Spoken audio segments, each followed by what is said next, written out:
Take 567.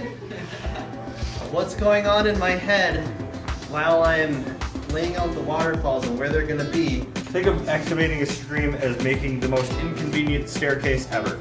Create some pooling areas where the water can circulate before moving on down the stream. But that gets really hard to keep that water in. We're going to point that waterfall that way, but it's going to be in this horseshoe. Like, oh, hey, what's over there? I want to go see the rest of that waterfall. So from the edge of our excavation, here's 11 inches. And then this is the other edge of our excavation, 11 inches, just the plumbing. It's boring. You can be creative if you want to. It's so much easier when you follow a process.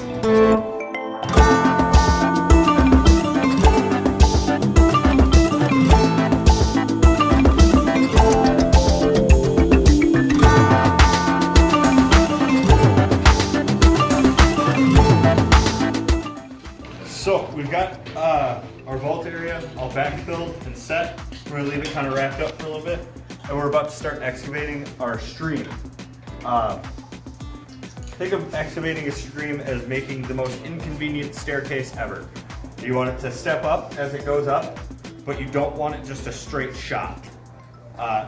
If it's a straight shot, it's less visually appealing. You want to try and get it to curve and have the water tumble and go back and forth, side to side. Give it some interest. Create some pooling areas where the water can circulate before moving on down the stream. We're going to bring it right up into that corner. So many different falls we can get, how many different angles we can get. Try and make something interesting. What's going on in my head while I'm laying out the waterfalls and where they're going to be is I want to go my primary viewing angles. Just so happens we have a door over here, so I want to make sure we get one that's pointed at the house where you're going to walk out the door and see that waterfall. So this one right here is pointed at the door. It's going to be like here, I'm here. And some people will dig a straight line and try to put a waterfall or a frame rocks and a waterfall, but that gets really hard to keep that water in on that straight line.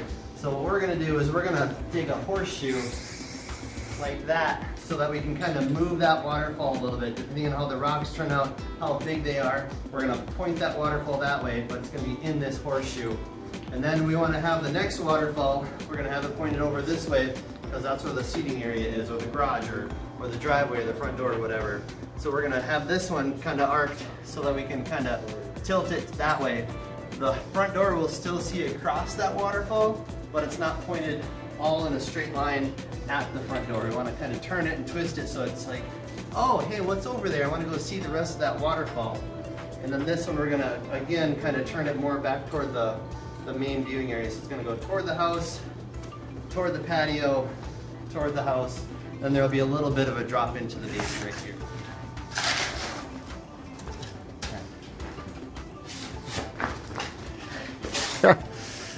So as we're digging these shelves in, some people like to dig a slope and just pour gravel in the slope, and then that makes the water just rush down. When we dig these shelves out, we're going to try to make pooling areas. So we want it either level or maybe even back just a touch to make sure that water, when it's coming over that waterfall, there's a pool of water for the waterfall to drop into, and then it makes its way to the next waterfall. So as you dig your shelves back, make sure it's level or a touch downhill, just so that it provides that, accentuates the waterfall building up.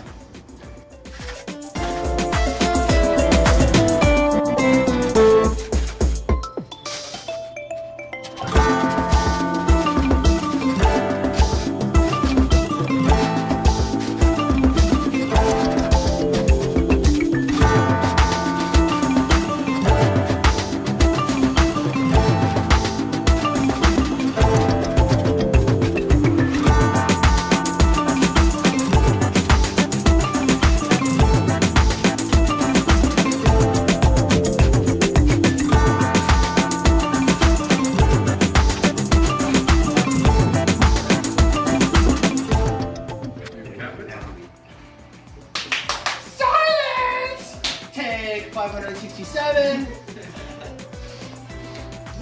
All right, so now the typical thing happens is scope creep happens. 6 feet is right here. but we've actually excavated out here, which is more like 10 feet. So you have to decide, do you want to do that extra liner and extra stuff, or do you want to force yourself to stay down in that original 6-foot piece of liner or the 10-foot piece of liner you cut? We have some extra from the basin that we can utilize that first few inches with the basin liner, so we're going to be able to extend it just a little bit more.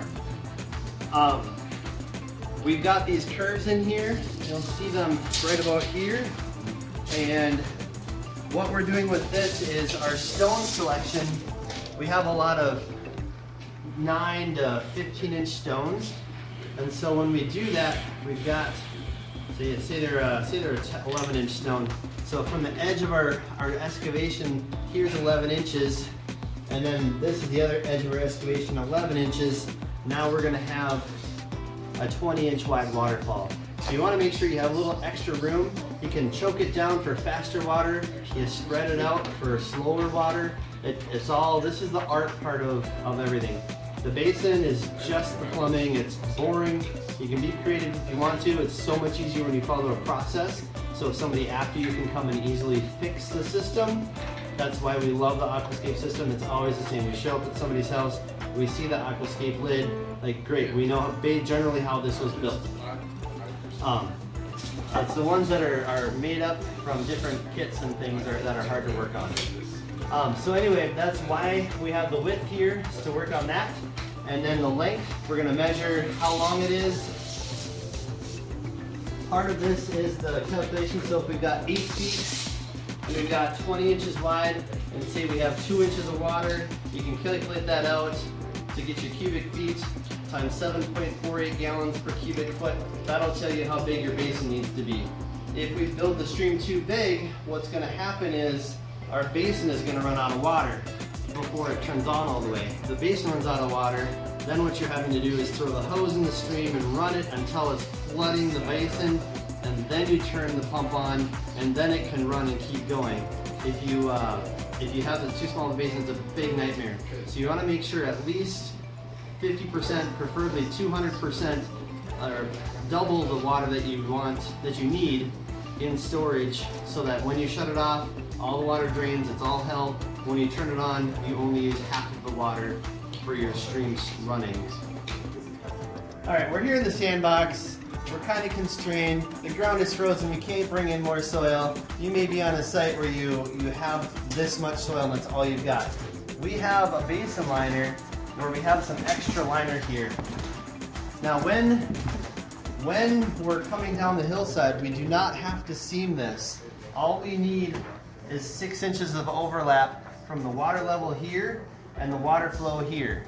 It can be this way, it can be like that, it can be straight up and down, but we have to have 6 inches. You can get away with 4. We've seen issues at 2. This is not enough. Don't do this. So shoot for 6 inches of rise, then you can just lap this like a shingle, just lay it over, and you'll be fine, and you should not lose water. Since we have all of this extra liner here, to help utilize our length of stream, we're gonna come back. We've got our 6 inch, so our mark is about right here.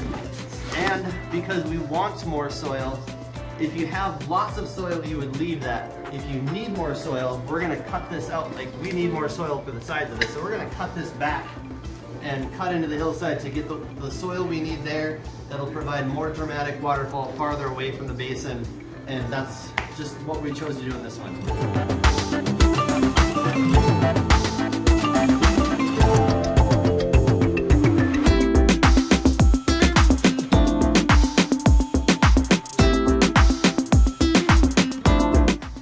All right, so we've got underlayment here, so we're gonna lay that flat and up, and then we're gonna take our liner and find the right one, and we're gonna pull that back, lay that out. 6 inches of rise here, plus we've got a little bit extra. We could dig back farther if we wanted to, but we don't need to. Now, when we go up the waterfall here, do we need to have underlayment? No, you do not have to have it.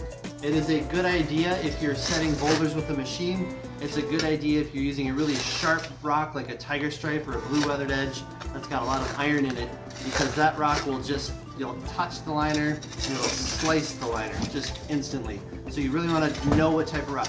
With granite or limestone or sandstone, you don't need it unless you're sitting huge rocks with the machine.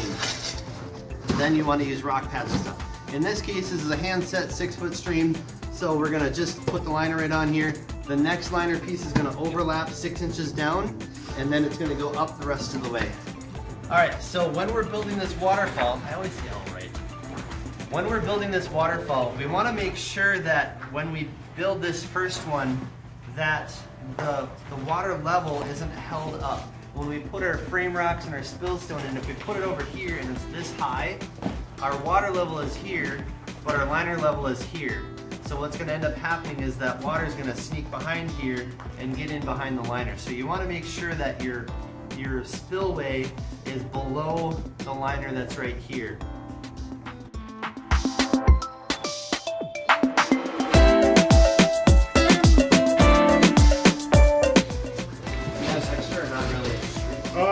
I got like 4 inches of horizontal down here at the bottom. Okay, I'll take it.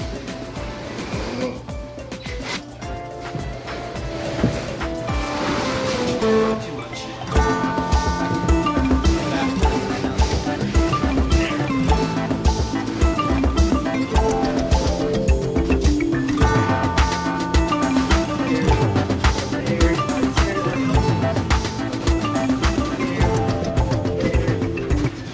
Gorgeous! Simply gorgeous! Okay. Now, rock selection.